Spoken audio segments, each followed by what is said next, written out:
Imagine que a Bíblia, um livro venerado por bilhões e que fundamenta muitas culturas, possa ter sido um instrumento de superação espiritual. E se por trás de suas páginas sagradas escondesse uma tentativa sistemática de erradicar a memória de deuses negros, divindades ancestrais e a sabedoria milenar da África. Parece inacreditável, mas é precisamente essa afirmação que será explorada neste material.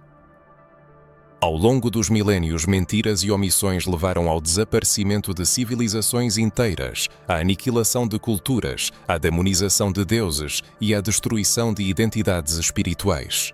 Tudo isso foi feito em nome de uma única verdade, estabelecida pelos vencedores de guerras, conquistadores de territórios e por aqueles que reescreveram a história e os céus a seu bel prazer.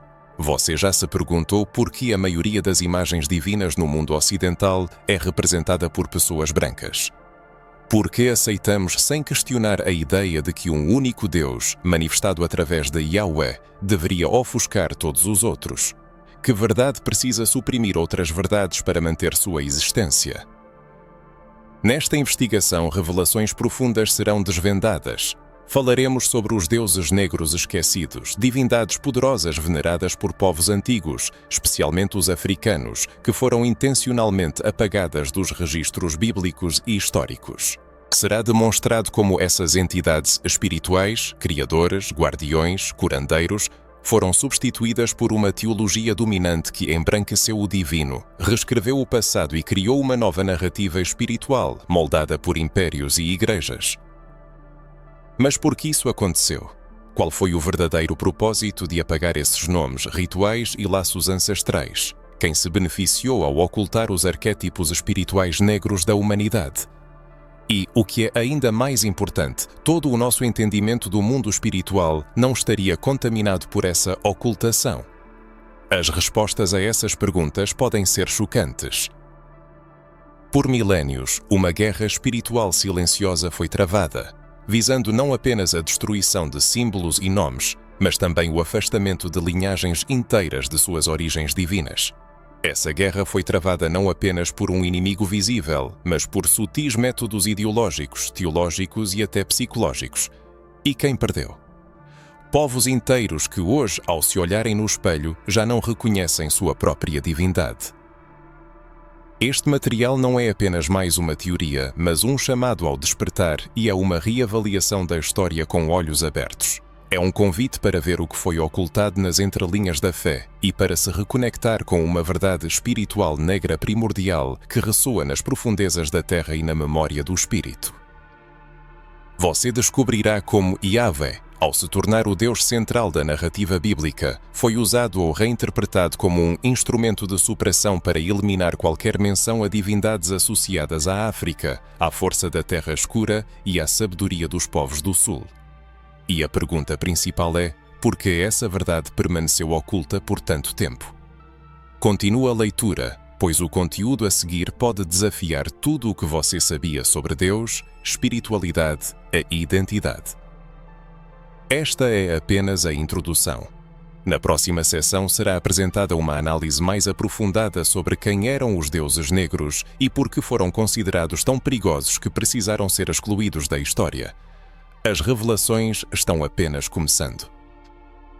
Imagine ter em suas mãos um livro sagrado imbuído do suor, sangue e sabedoria de seus ancestrais. Mas, infelizmente, as páginas desse livro foram arrancadas impiedosamente, não por acaso, mas com fria intenção. Nome por nome, símbolo por símbolo, tudo o que constitui sua essência é meticulosamente apagado. O que resta no final? Um livro que, sem dúvida, ainda possui força, mas está mutilado, incompleto. Isso reflete perfeitamente a tragédia que se desenrolou na história espiritual da humanidade. Ao longo de séculos e possivelmente milénios, um processo sinistro de limpeza espiritual foi orquestrado com meticulosidade assustadora. O objetivo dessa limpeza não era a iluminação, mas o estabelecimento do controle. Em vez de elevar o espírito humano, buscava-se subjugá-lo, direcioná-lo, encaixá-lo nos limites de um sistema onde apenas uma verdade era permitida. E o que aconteceu com as demais? foram rotuladas como heréticas, pagãs, elementos perigosos, indignas de existência, foram destruídas, relegadas ao esquecimento e seu legado distorcido.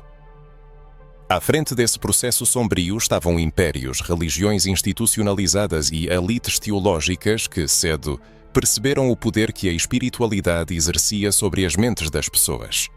Compreenderam que controlar a narrativa espiritual era equivalente a controlar corações, mentes e destinos.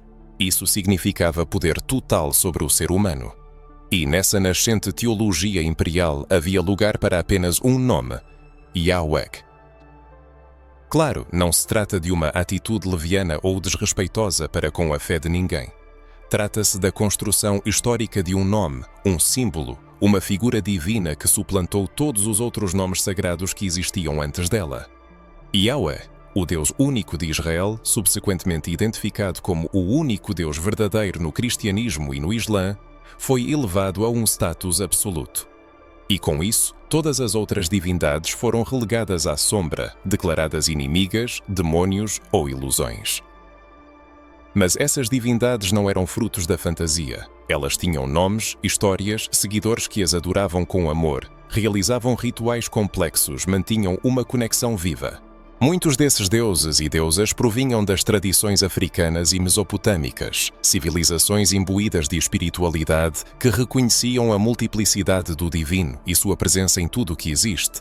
Eram adorados como deuses da fertilidade, da criação, do tempo, da cura, da vida, da morte e do renascimento.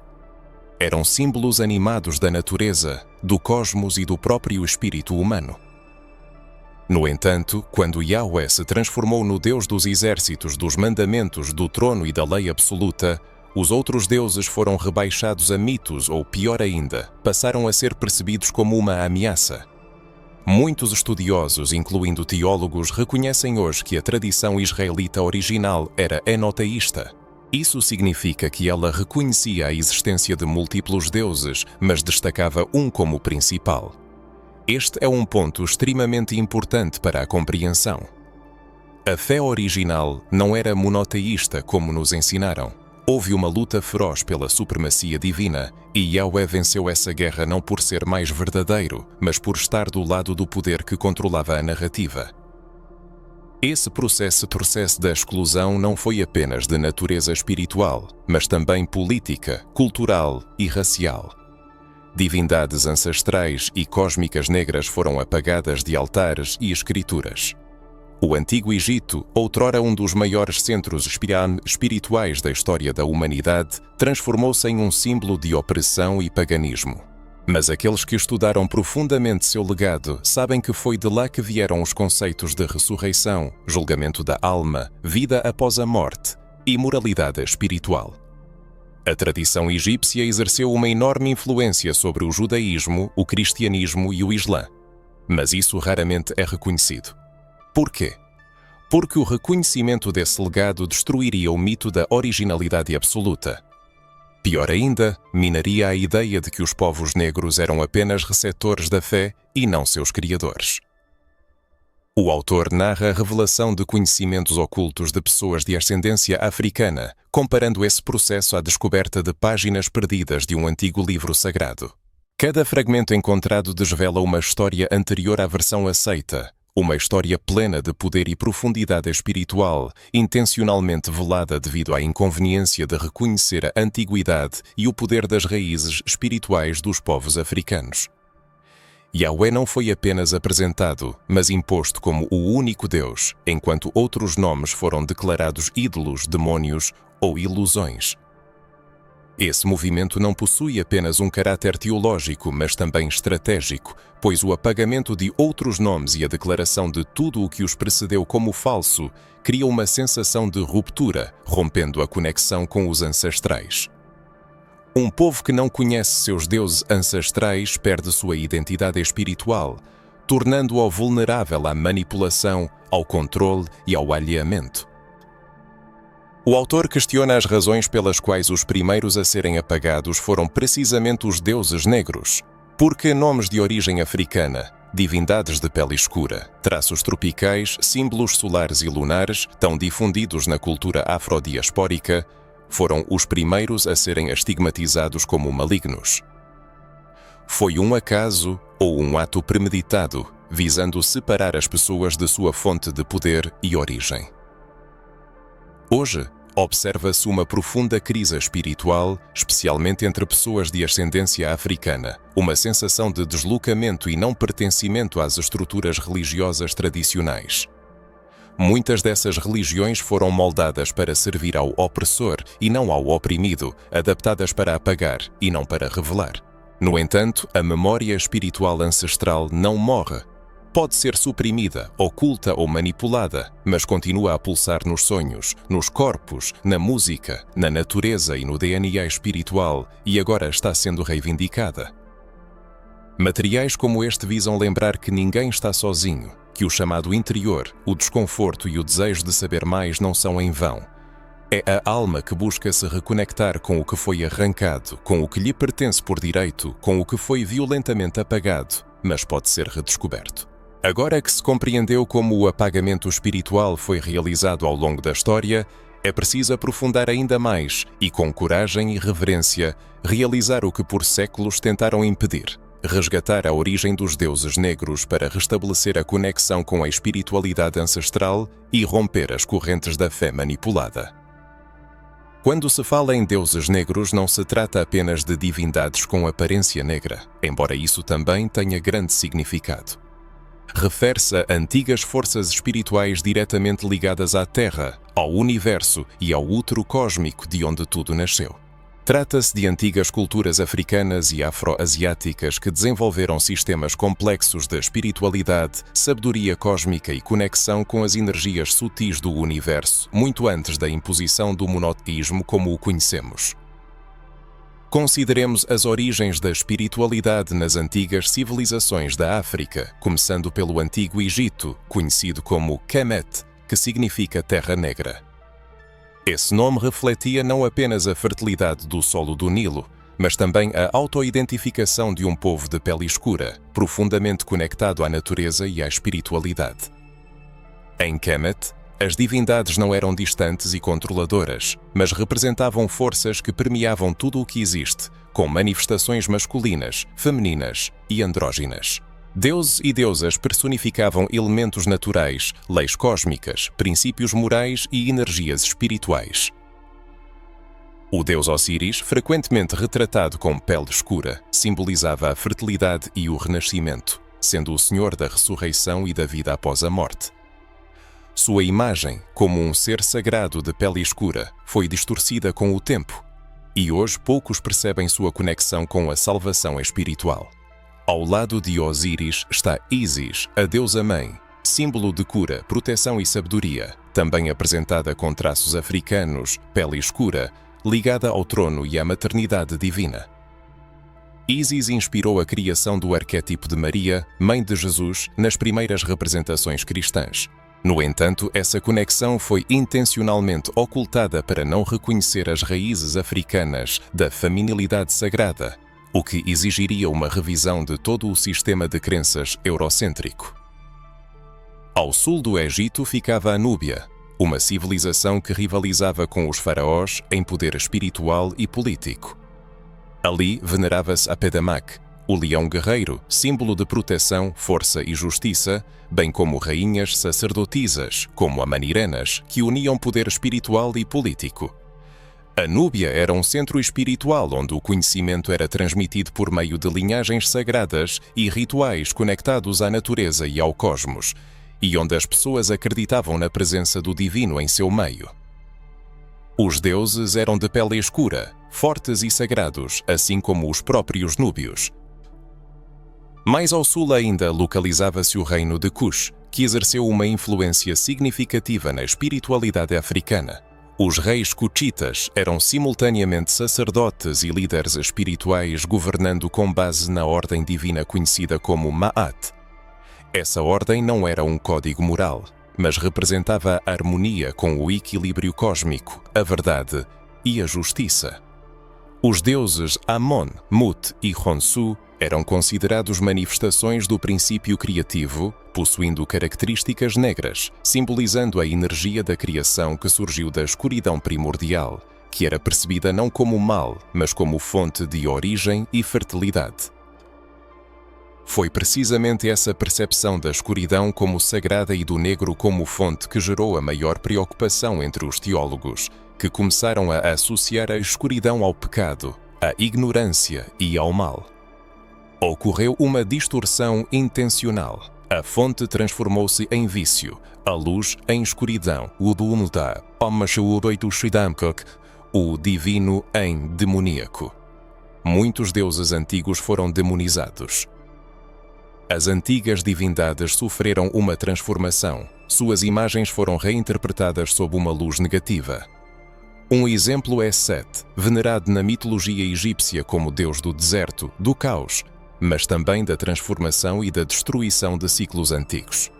Originalmente, não sendo a personificação do mal, Set simbolizava os desafios e o desequilíbrio necessários para a renovação. No entanto, com o tempo, sua figura foi distorcida e apresentada como um arquétipo do mal absoluto. Um destino semelhante atingiu outras figuras ancestrais, como Baal, divindade cananeia da fertilidade e da realeza. Com a ascensão de Yahweh, Baal foi rotulado como ídolo e abominação, e seu culto declarado repugnante. Surge uma pergunta legítima: quais são as razões para tal demonização? Por que as divindades africanas foram as primeiras a serem denegridas, esquecidas ou transformadas em meros mitos? A resposta reside em sua enorme força. Elas carregavam símbolos de poder, conexão com os ancestrais e uma energia espiritual que libertava as pessoas da necessidade de intermediários externos. Essas divindades personificavam uma espiritualidade horizontal, onde o divino está presente dentro de cada indivíduo, e não aprisionado nos céus ou escondido atrás das paredes de um templo exclusivo. Tal espiritualidade não atendia aos interesses de religiões centralizadas e hierárquicas, baseadas no medo e no controle. A única saída foi a reinterpretação forçada. O que antes era considerado divino transformou-se em diabólico. O feminino tornou-se símbolo de fraqueza e os povos de pele escura passaram a ser associados à profanação. Assim foi criada uma teologia da supremacia, alimentada pela destruição de antigas memórias espirituais. No entanto, essas memórias estão retornando gradualmente. Talvez o leitor destas linhas faça parte desse processo de renascimento. Talvez nele esteja despertando uma compreensão intuitiva de que uma enorme força está contida em seu interior, uma energia espiritual que não depende da aprovação de ninguém, herdada de uma antiga linhagem negra, esquecida pelo sistema, mas não pelo universo. A reunião com essa força começa com a dúvida sobre as versões impostas da história e com a disposição de ouvir as vozes dos ancestrais. Este material não é apenas informação, é um chamado espiritual, um portal pelo qual se propõe a passar. Se o leitor chegou até aqui, algo dentro dele está começando a despertar. A memória espiritual que muitos tentaram enterrar começa a sussurrar e em breve falará em voz alta. No entanto, para realmente ouvir essa voz, é preciso confrontar uma das páginas mais dolorosas da história: a erradicação espiritual histórica, conduzida tão silenciosamente quanto destrutivamente. Uma erradicação que aniquilou não apenas livros e templos, mas identidades inteiras e talvez a identidade do próprio leitor. Não é à toa que existe um velho ditado: a história é escrita pelos vencedores, e é realmente assim. Muitas vezes, as pessoas não percebem que os vencedores também reescrevem os deuses. Foi exatamente isso que aconteceu durante os impérios coloniais e religiosos, começando pelo Império Romano e pelas Cruzadas, e terminando com a colonização da África e da América. O objetivo não era apenas conquistar territórios, mas também subjugar a consciência. Tudo deveria ser substituído: a língua, a cultura, a memória e, acima de tudo, o sagrado. Ocorreu uma erradicação sistemática da espiritualidade que começou quase imperceptivelmente. Um dos principais instrumentos nesse processo foi a Bíblia, mas não como um texto sagrado, e sim como uma ferramenta política, sujeita a traduções, edições e formatação para servir aos interesses do poder.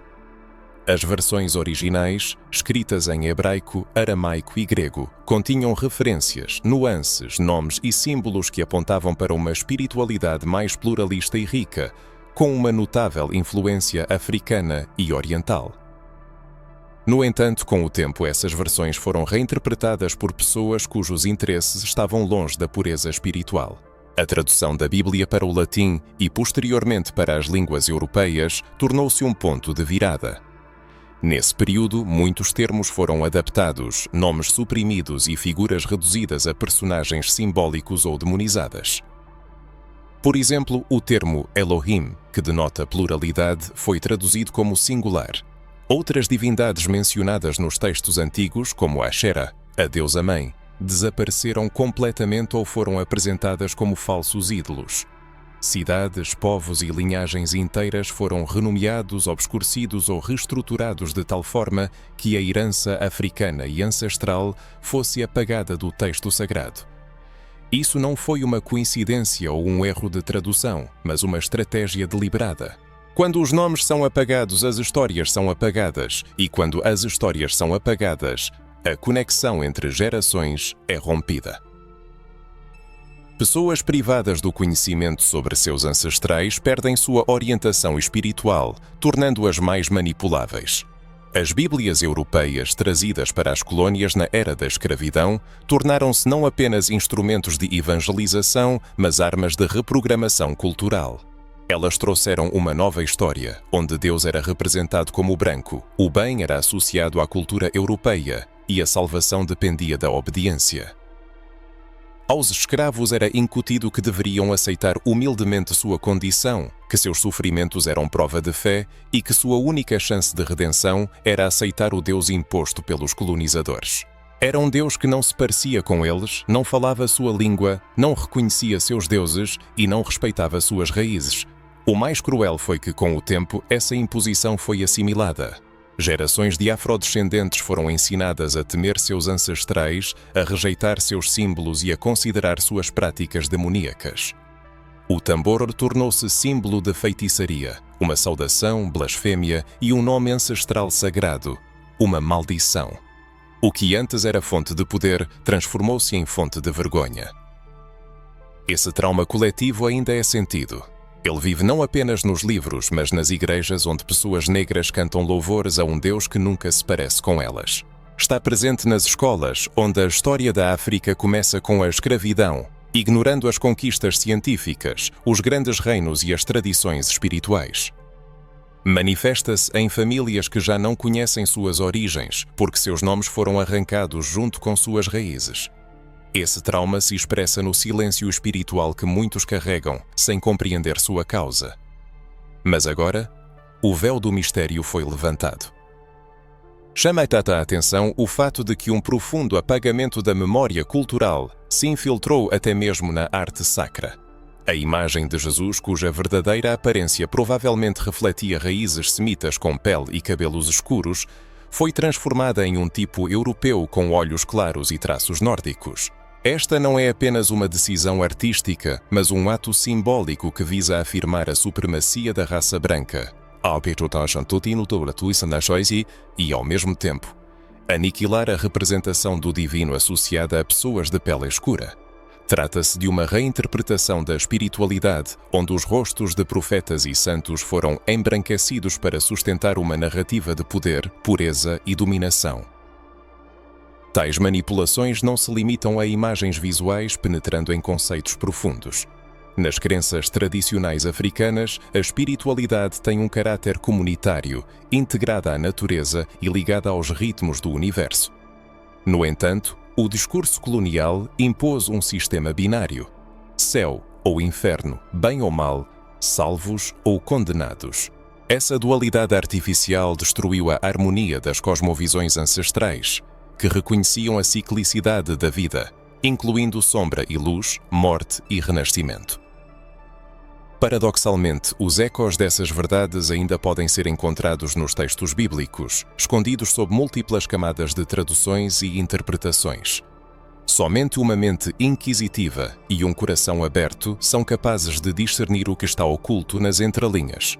No entanto, desprovidos desse conhecimento, muitos permanecem prisioneiros de uma prisão espiritual, uma fé que suprime o corpo, negando a origem, a cor da pele, os ritmos dos tambores e a memória dos ancestrais. Mas sua chegada aqui atesta que uma simples negação já não é suficiente. Talvez um despertar esteja começando e o chamado da sua própria alma esteja rompendo as páginas distorcidas, as histórias esquecidas e as imagens apagadas dos deuses. Com certeza, já surgiu uma sensação de desconforto em locais religiosos, algo inexplicável racionalmente. Talvez você tenha sentido a falta de algo importante em sua jornada espiritual, apesar de todos os esforços.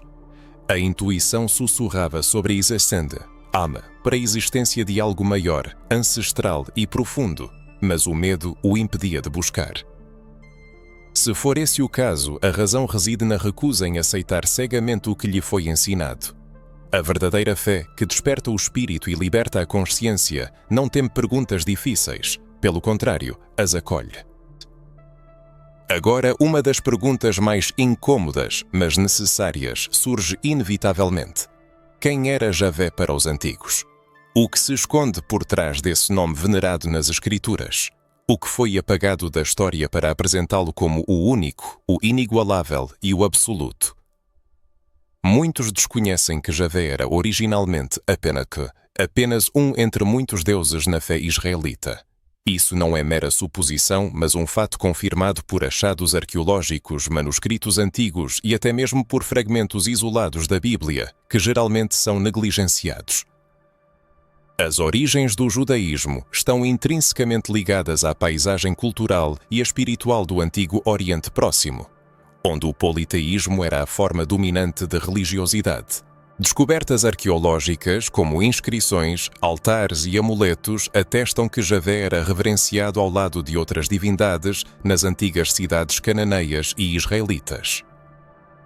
Nesses testemunhos históricos, Javé aparece como um deus de importância local, um patrono tribal, cujos atributos eram associados à guerra, ao deserto e às tempestades.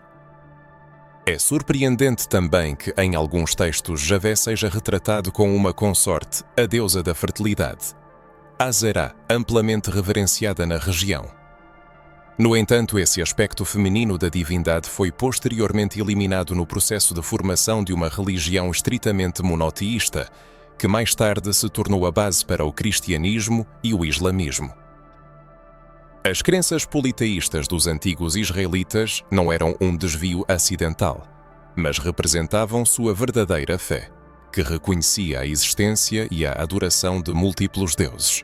Inclusive, o termo Elohim, usado na Bíblia para designar Deus, é uma forma plural que literalmente significa deuses. No entanto, nas traduções bíblicas, essa pluralidade é frequentemente neutralizada para enfatizar a ideia de um único Deus. Essa escolha reflete a busca pela centralização do poder religioso nas mãos de uma única figura divina, excluindo outras tradições espirituais. Com o tempo, a imagem de Javé passou por uma evolução, de um Deus tribal para o Deus de Israel, depois para o único Deus verdadeiro e finalmente para o Criador de tudo o que existe. Esse processo foi gradual e intencional, passo a passo, conquista após conquista, até que toda a diversidade espiritual fosse substituída por uma única narrativa sagrada. Paradoxalmente, evidências dessa transição podem ser encontradas na própria Bíblia. Contudo, muitos não as percebem, e aqueles que ousam falar sobre elas em voz alta são criticados e acusados de heresia. No entanto, a verdade permanece nos textos. Por exemplo, em Deuteronômio 32, 8-9, fala-se da divisão das nações entre os filhos dos deuses, onde Javé é designado como o Deus de Jacó, ou seja, um entre muitos. No Salmo 82, Deus aparece em um conselho divino, julgando outros deuses. Quem são esses deuses? Por que sua existência é ignorada? O reconhecimento de sua existência mina a ideia do monoteísmo original do pensamento judaico e questiona a exclusividade e a superioridade teológica baseadas nessa ideia. A questão que surge é se Javé era um entre muitos deuses, quem eram os outros? Que deuses ele substituiu? Que qualidades eles possuíam? Havia entre eles deusas ligadas à cura, à arte ou à feminilidade. Porque exatamente esses deuses foram demonizados, apagados da memória e entregues ao esquecimento. Entregues ao esquecimento. Percebe-se um certo padrão. À medida que o nome de Javé se afirma nas fontes históricas e espirituais, outros nomes desaparecem gradualmente. E a razão para esse fenómeno não reside no enfraquecimento da fé, mas em perseguições sistemáticas. Antigos altares eram destruídos, sacerdotes tornavam-se vítimas de violência e escrituras sagradas eram entregues ao fogo.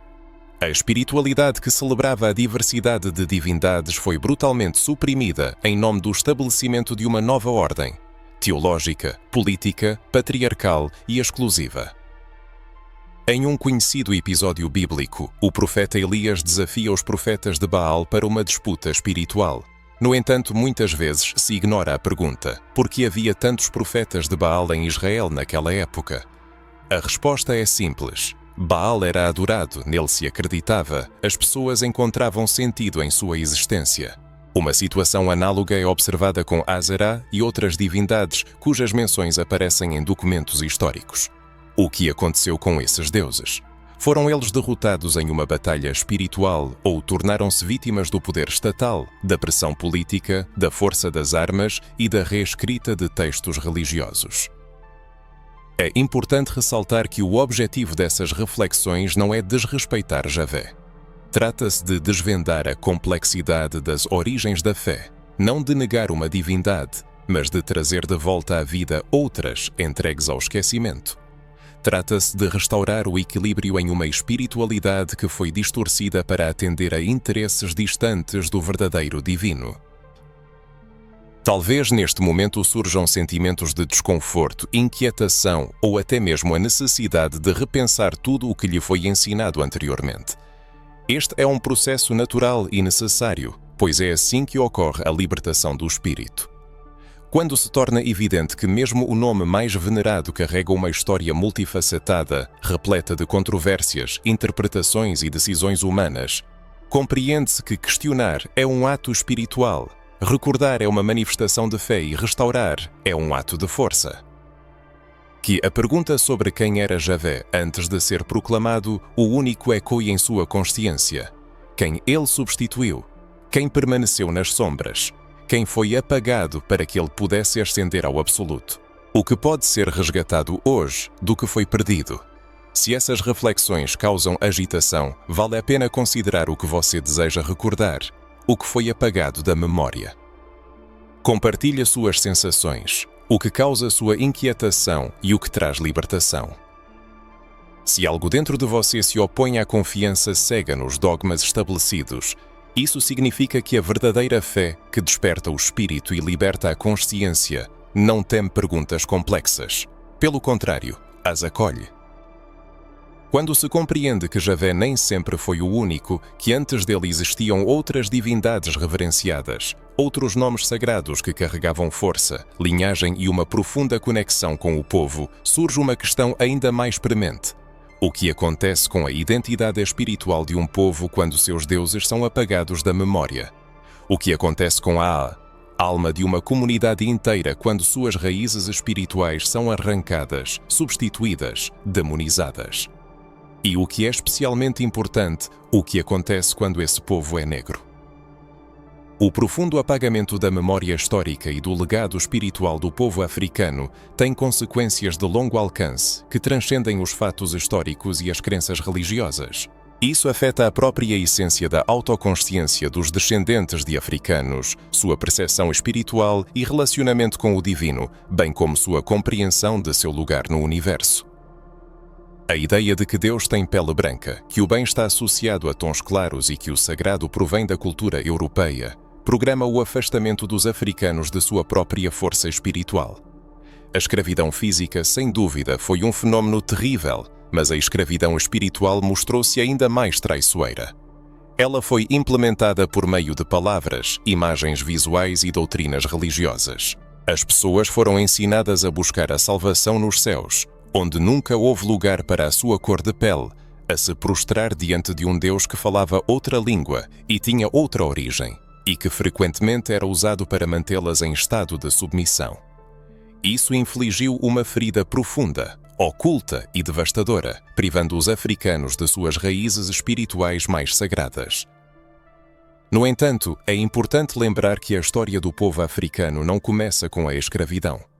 Muito antes do surgimento dos navios negreiros, das correntes e do comércio de corpos humanos, os africanos já existiam como povos sagrados. Entre eles havia reis, rainhas, curandeiros, profetas, astrônomos e sacerdotes. Eles tinham templos, códigos espirituais complexos e uma conexão direta com o divino. Eles tinham seus próprios nomes para Deus, e esses nomes estavam ligados à cultura africana. O apagamento da memória histórica foi tão profundo que por muito tempo os africanos se envergonharam de seus próprios símbolos. Muitos escondiam seus colares, búzios e outros atributos espirituais por medo de condenação. A origem africana era frequentemente apresentada como algo mau, os tambores como instrumentos demoníacos e a adoração de orixás, inquices e voduns como algo inferior.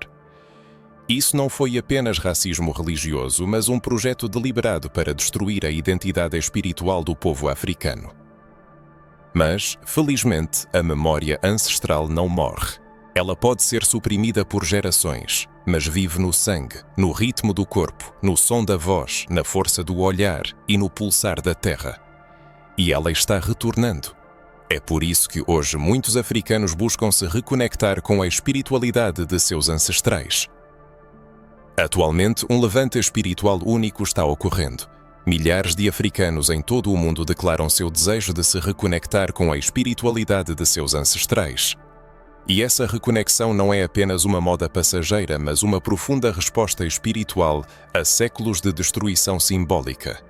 É o que muitos chamam de um renascimento espiritual afrocêntrico. Movimentos voltados para a reconexão com as raízes africanas estão ganhando força em todo o mundo. Os africanos estão estudando seus ancestrais, emergindo em mitos, rituais, cosmovisões africanas e conhecimentos espirituais que sobreviveram à diáspora. Eles honram orixás, inquices, voduns e os espíritos ancestrais. Eles reconhecem que em sua própria herança reside sabedoria, beleza e santidade.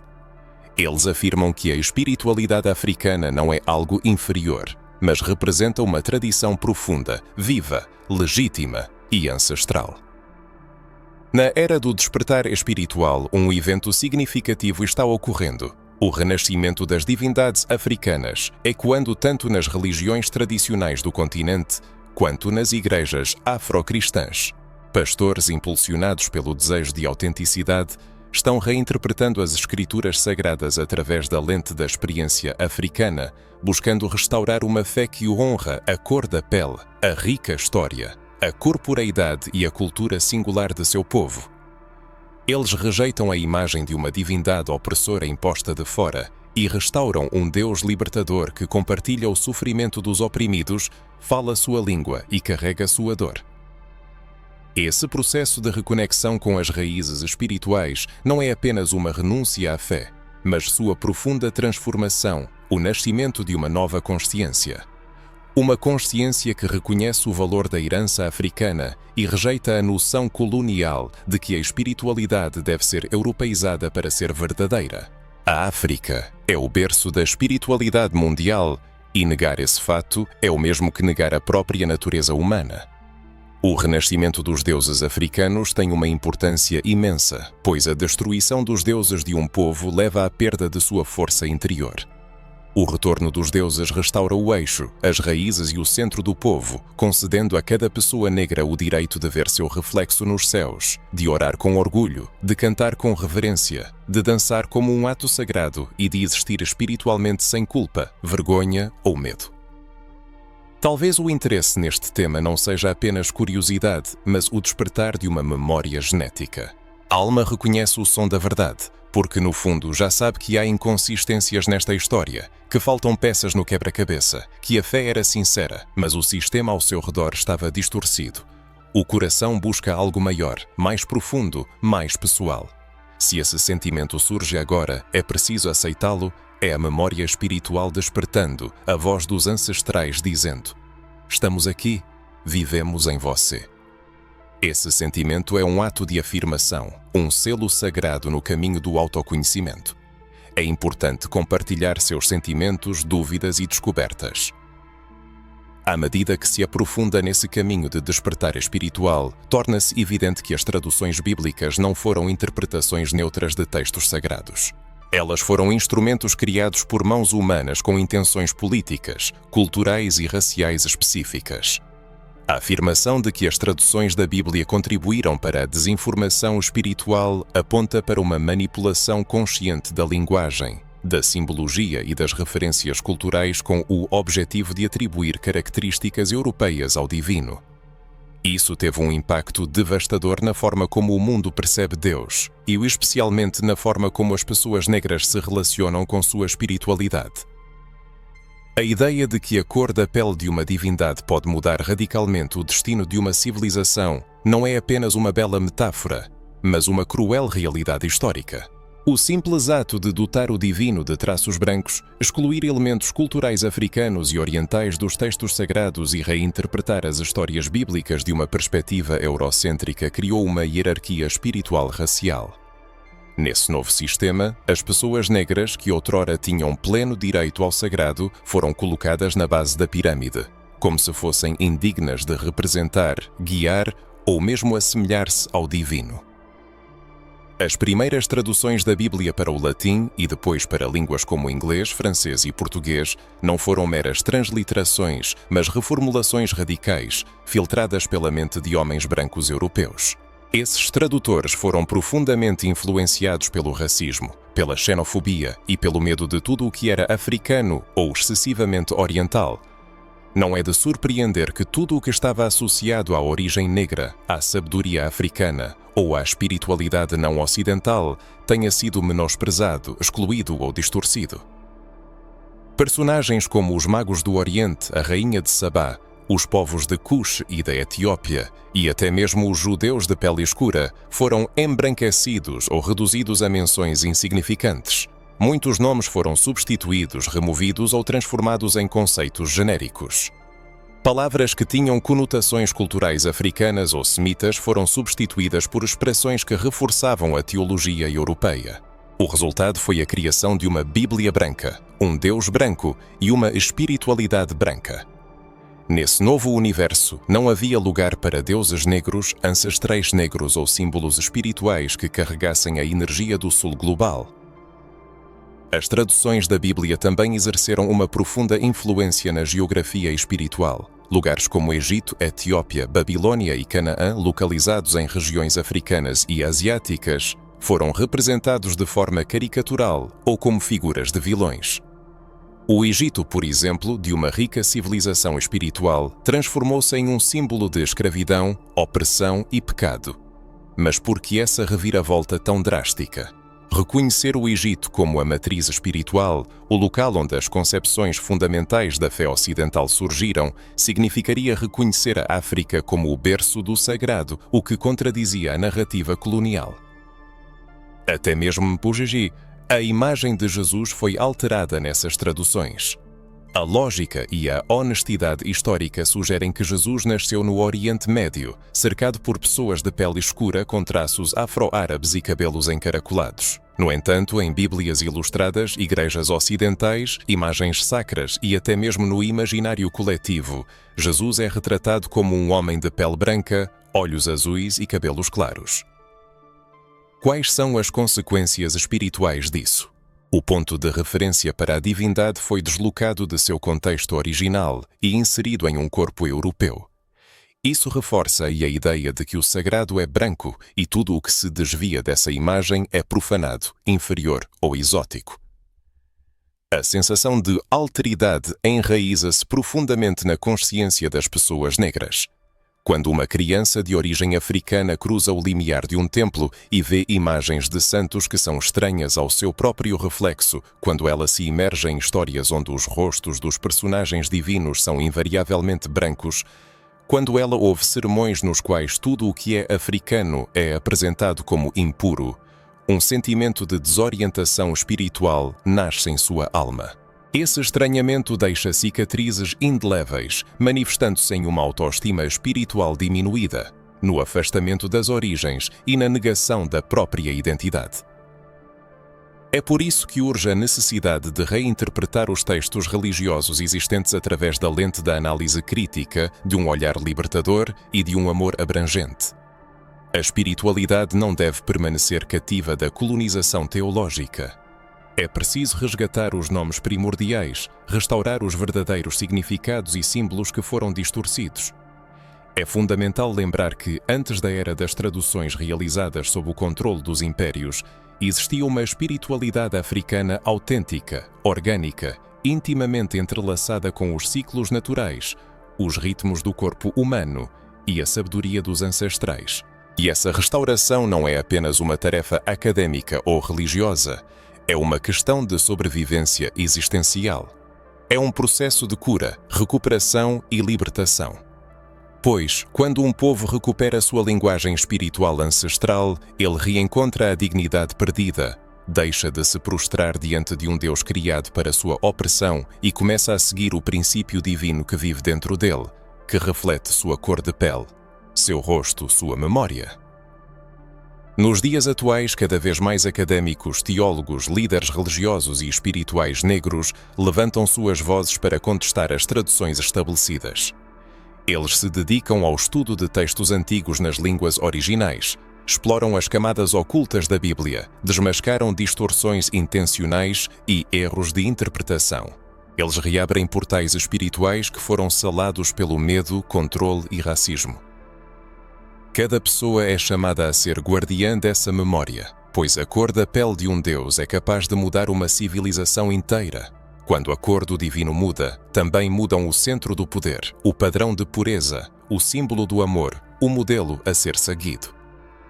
E nossa tarefa é resgatar esse símbolo, afirmar que o divino também pode ter pele escura, que os deuses ancestrais esquecidos ainda estão vivos, que a espiritualidade africana não é uma sombra, mas a luz dos antepassados.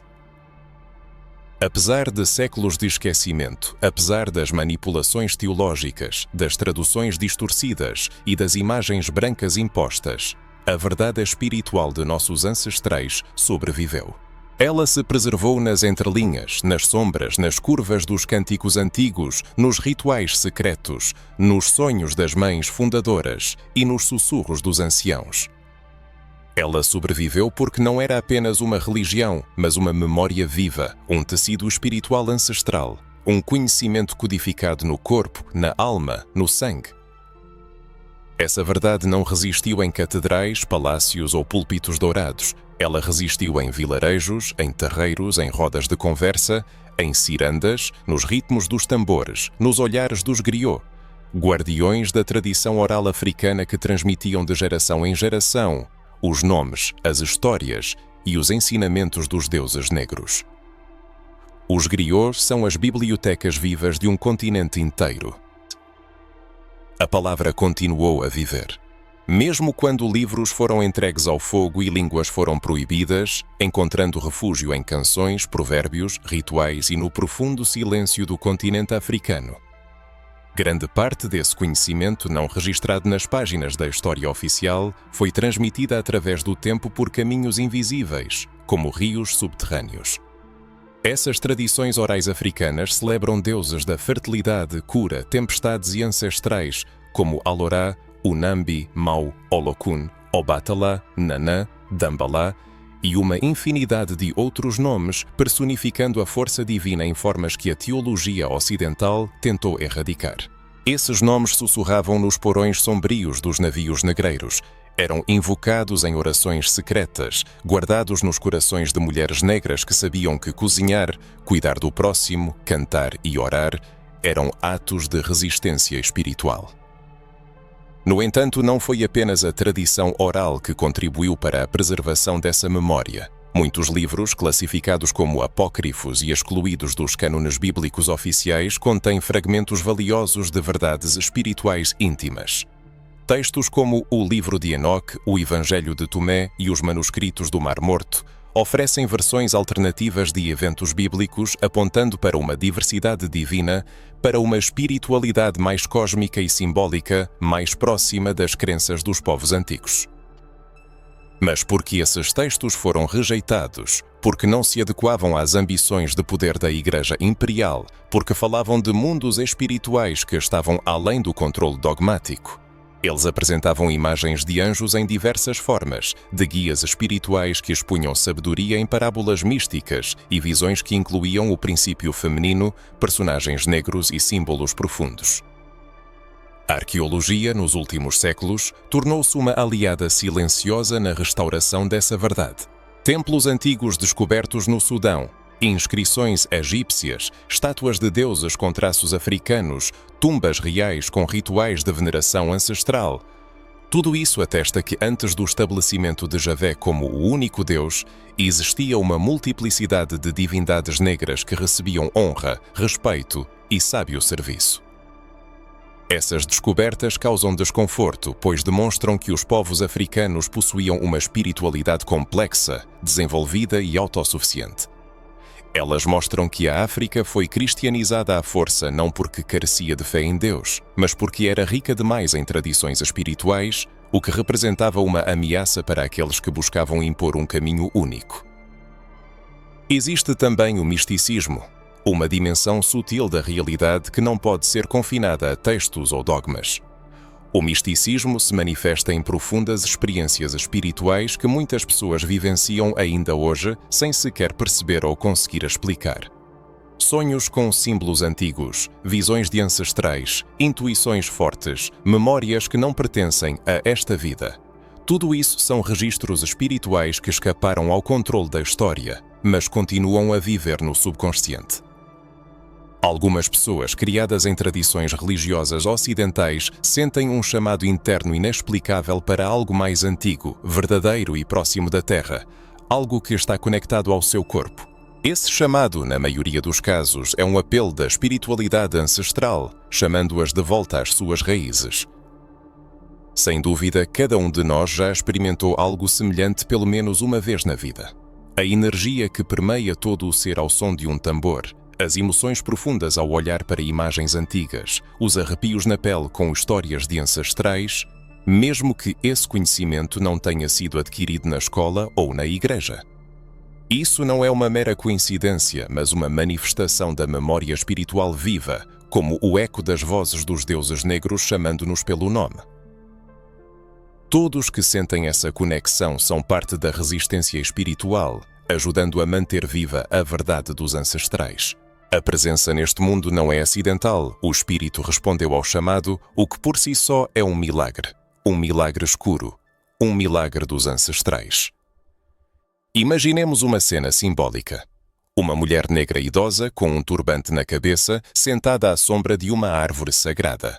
Ao redor, crianças se reúnem, ouvindo atentamente suas histórias sobre tempos antigos, sobre deuses negros, sobre a sabedoria da natureza, sobre as forças do fogo, da água, da terra, da luz e da sombra. Ela não lê de um livro, mas fala com os olhos fechados e no momento de sua fala, a árvore floresce. Nisto reside o poder da tradição oral, a força da memória viva, através da qual a verdade espiritual sobreviveu no corpo, na fala, no tempo e na esperança. Agora que um caminho tão longo foi percorrido, que muitas camadas foram reveladas, que muitas verdades ocultas foram trazidas à luz e muitas memórias espirituais foram ativadas, é hora de respirar fundo, pois à frente não há apenas novas informações, mas um momento de reflexão interna, um convite íntimo e sagrado. Chegou a hora de parar e pensar. O que tudo isso significa pessoalmente para cada um? Não para o mundo, não para os teólogos, não para os líderes religiosos, mas para si, para sua história, para seu caminho espiritual. Talvez pela primeira vez surja a oportunidade de permitir que perguntas profundas e até incômodas ecoem internamente, perguntas que muitos evitam, mas que são as sementes da libertação. Quem ensinou a negar seus ancestrais espirituais? Quem disse que os ancestrais não conheciam Deus? Quem incutiu que o sagrado deve falar outra língua, ter outro rosto, outra cor para ser legítimo? Quem nos fez ter medo do que sempre nos pertenceu, rejeitar símbolos que fazem parte de nós, sentir culpa por sentir-se em casa ao som do tambor, pela sensação da força da terra, por olhar o céu com os olhos de quem sabe que carrega estrelas em seu sangue. Essas perguntas não são fáceis, elas doem, desconstroem, mas ao mesmo tempo curam. Quando você se permite enfrentá-las de frente, começa a resgatar partes de si que estavam adormecidas, esquecidas, fragmentadas por um sistema que não deseja nos ver inteiros, despertos, livres. E talvez agora comece o processo de recordar, não apenas com a mente, mas com o espírito. Pois a reunificação com as raízes não ocorre através de argumentos, mas através do reconhecimento daquele clique interno que diz: eu sempre soube. Disso só me fizeram esquecer. Você sente essa vibração percorrendo o corpo, essa lágrima prestes a cair, esse arrepio, esse nó na garganta. Essa é a resposta espiritual, não uma emoção comum, mas a voz da alma, dizendo: esta verdade é minha. E quando a alma reconhece algo como verdadeiro, nenhuma doutrina pode contê-la, nenhum pastor, padre, professor ou político pode convencer do contrário. É perfeitamente natural que após a conscientização das verdades reveladas, surja a pergunta: o que fazer a seguir? Como seguir em frente com esse novo conhecimento? Sair do estado de automatismo espiritual não é uma tarefa fácil, exigindo coragem, a recusa de acordos inconscientes e um olhar honesto para dentro de sua própria história. Em primeiro lugar, é necessário permitir-se um retorno espiritual às origens. E esse lar não é uma estrutura de culto específica ou uma corrente religiosa, mas um estado de consciência, uma profunda percepção de sua conexão ancestral viva. A reunificação com as raízes não é apenas uma imersão no passado, mas a conexão com o eterno. É a compreensão de que na própria essência do ser humano vivem os sonhos de seus ancestrais, que ele é a continuação de algo muito maior. Mesmo antes de adquirir uma identidade religiosa, o ser humano já existia, sentia, vibrava, caminhava de mãos dadas com seus guias. Orixás, espíritos, deuses negros que nunca o abandonaram, mesmo quando ele os esquecia. É natural sentir medo diante dessas descobertas, pois o medo é parte integrante do período de transição. No entanto, não se deve permitir que ele paralise a vontade. É importante lembrar que o medo é o último guardião que está no limiar da liberdade. E agora a pessoa já está diante dessa porta, tendo percorrido um longo caminho através de rios, memórias, silêncio e mentiras antigas. Resta apenas um passo para dentro de si, para a sua verdadeira espiritualidade. Nesse caminho, a pessoa não está sozinha. Milhares de outras pessoas estão despertando, aceitando os seus verdadeiros nomes, dançando, pisando na terra e olhando para o céu. Elas sentem que o espírito não é uma algema, mas uma expansão da consciência. Não é medo, mas memória. Não é controle, mas comunicação. Vale a pena refletir sobre quantas gerações de ancestrais passaram a vida acreditando na ausência de acesso direto ao sagrado. Quantos entes queridos partiram sem saber que poderiam se comunicar com seus ancestrais sem culpa, vergonha ou medo de punição eterna. E agora, vivo, desperto e consciente, o ser humano pode mudar essa história. Ao se reconectar com suas raízes espirituais, ele cura não apenas a si mesmo, mas também sua linhagem. Honra a memória dos ancestrais e abre caminho para as futuras gerações. Ele se torna um elo, uma ponte de luz, um guardião de memórias sagradas que tentaram apagar, mas que continuam a viver, a pulsar, verdadeiras e fortes dentro de si. Por um instante, vale a pena fechar os olhos e imaginar quem a pessoa se tornaria se, desde a infância, lhe tivessem ensinado que os ancestrais são sagrados, os símbolos são divinos, e que o Deus que a criou tem sua cor de pele, sua voz e seu ritmo. Como seria seu mundo interior se não lhe tivessem incutido que tudo o que vem da África é inferior? Como seria sua relação com o espiritual se desde jovem soubesse que a luz nasce da escuridão do ventre negro da criação? Vale a pena refletir sobre isso com ternura, amor e coragem. Se o leitor chegou até este momento, significa que algo profundamente dentro dele foi tocado. E isso não é por acaso. É um sinal de que a alma está pronta para recordar sua verdadeira essência.